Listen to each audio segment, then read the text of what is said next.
Hello, this video is for section 8.6 and 8.7. In 8.6 we're dealing with systems of nonlinear equations, and depending on the way that they look, we're either going to have to use elimination or substitution. Now in the first example you're going to have to use substitution, and the reason why is that in the first equation we have x squareds and y squareds only, and an x to the first and a y to the first only in the second. And so if I try to add these equations, none of the x's or y's are ever going to completely be eliminated. So we must use substitution. And we'll use substitution by solving the second equation for a variable. In this case I'll solve for y, and I get negative y equals negative 3x plus 10. So y equals 3x minus 10.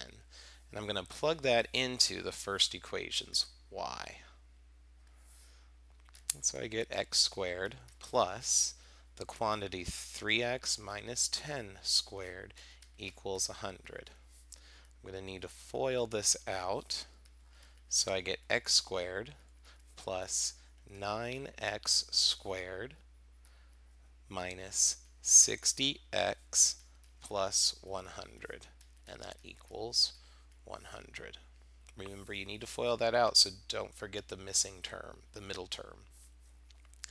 Now I'll combine what I can. I get 10x squared minus 60x. If I subtract the 100 from both sides, I get 0 on the other side. I'll factor out a 10x. I'm left with x minus 6 equals 0.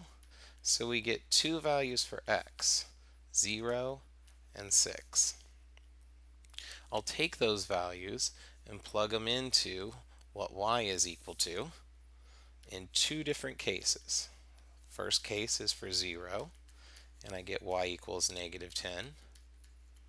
And for x equals 6, get 3 times 6 minus 10. That's 18 minus 10 gives me 8. So my first solution, 0, negative 10, I'll need to check. And my second solution, 6, 8, I need to check. So I'll plug it into the first equation.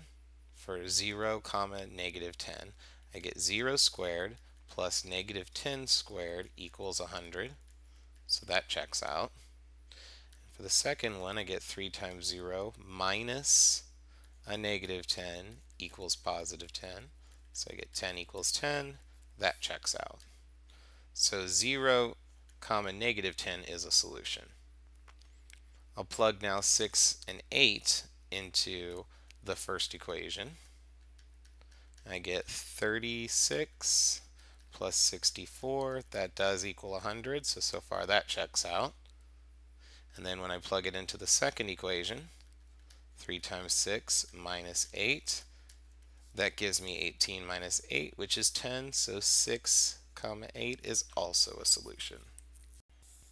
In this next example, we're going to have to use elimination, and in this case I'm going to use elimination because both equations have an x squared in it. So I'm going to eliminate the x first by multiplying equation 1 times 5. And I get 15x squared plus 10y equals 130. I'll take equation 2 times negative 3. I get negative 15x squared minus 21y equals negative 9. When I combine these equations, I get negative 11y equals 121. So y equals negative 11. I'm going to take that negative 11 and plug it into one of the original equations. I'll take equation 1. I get 3x squared plus 2 times negative 11 equals 26. 3x squared minus 22 equals 26. 3x squared equals 48. Divide by 3. And get x squared. X squared equals 16. So x equals plus or minus 4. That means we have potentially two solutions for negative 11 and negative 4, negative 11. And now I'll check both of these in the original equations. So I get 3 times, for the first one, positive 4 squared plus 2 times negative 11 equals 26. That's 3 times 16 minus 22, 26. It's 48 minus 22 equals 26, and that checks out. We'll plug it into the second equation. 5 times 4 squared plus 7 times negative 11 equals 3. That's 5 times 16 minus 77 equals 3. That's 80 minus 77, and that equals 3, and that does check out. Now, using a little bit of logic here, we can also say that negative 4, negative 11 has to be a solution without directly checking it. And the reason why is that the negative 4 gets plugged into an x squared. So that always becomes positive.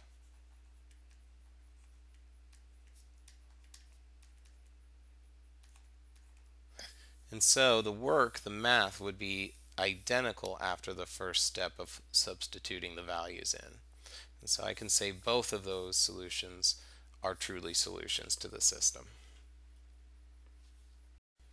This part of the video is for section 8.7. We're going to graph a linear inequality and then graph a system of linear inequalities.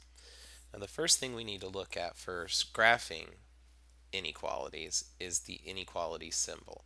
If it says less than or greater than, then our line is going to be a dotted line. If it says less than or equal to, or greater than or equal to, then it's a solid line. And the reason being is that the or equal to indicates that the solutions on the line are also truly solutions. Whereas if it does not say or equal to, then that dotted line becomes a boundary line. So for this example, we're going to be using the dotted line. After that, we just need to graph it as if it were y equals 2x minus 1. So to graph y equals 2x minus 1, we'll go to minus 1 on our graph, and then using the slope of 2 over 1, we get some more points. And in this case, we're going to graph a dotted line.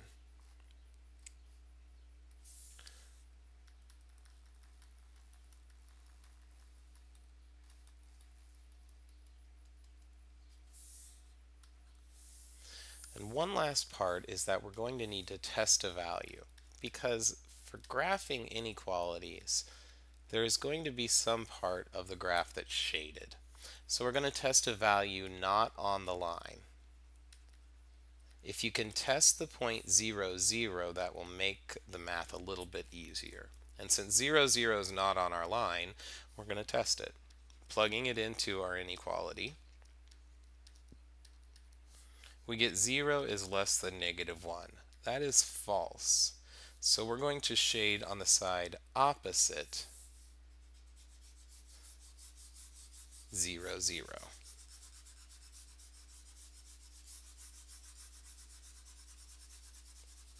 And that's the graph of a linear inequality.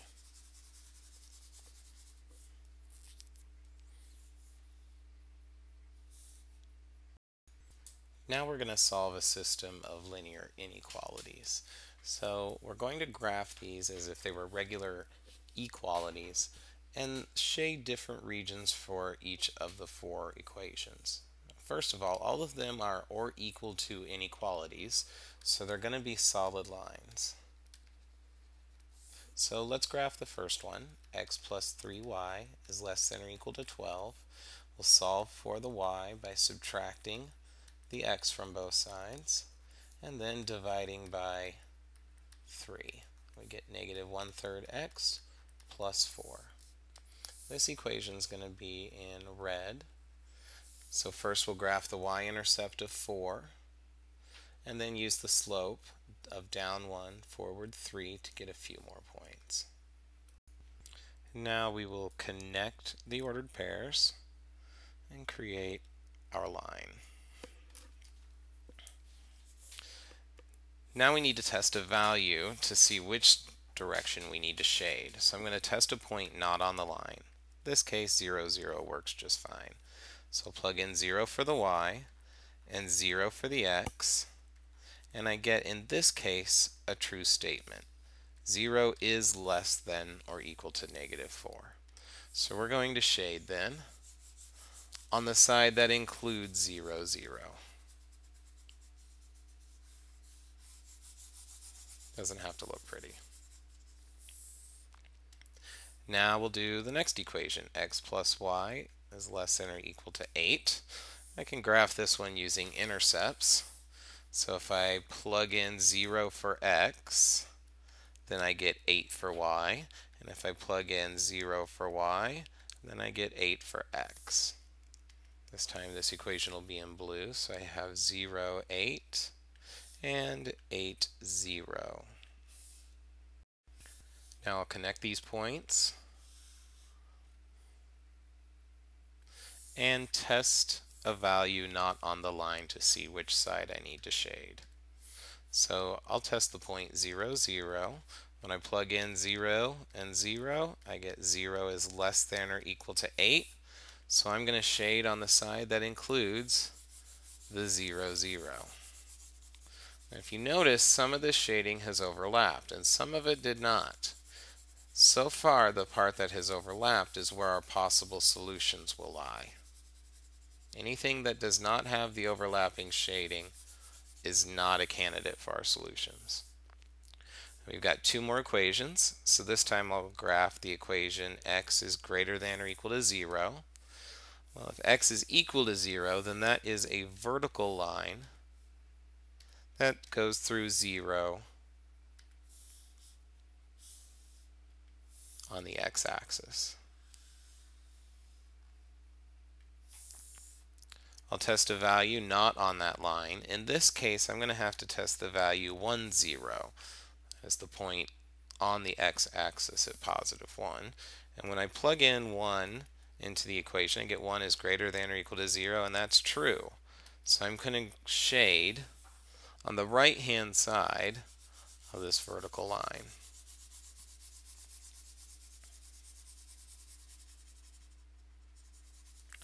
Now so far, our overlap has only been in this area here.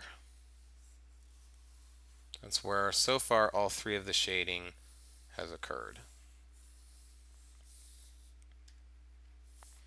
And for the last one, for y is greater than or equal to 0, that is a horizontal line. In this case, going through the y-axis at 0.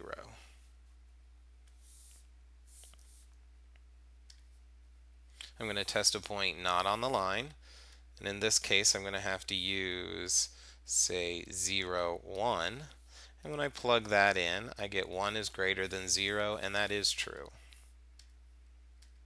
And so now, to shade on the side that includes 0, 1, that would be above here. And so, the only place where all of it is overlapping is in the area contained in this bounded region. Its shape has 4 vertices that we'll identify as being the vertices of its solution area. So its vertices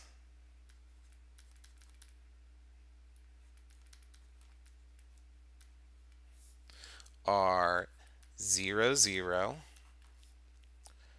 0, 4, 6, 2, and 8, 0.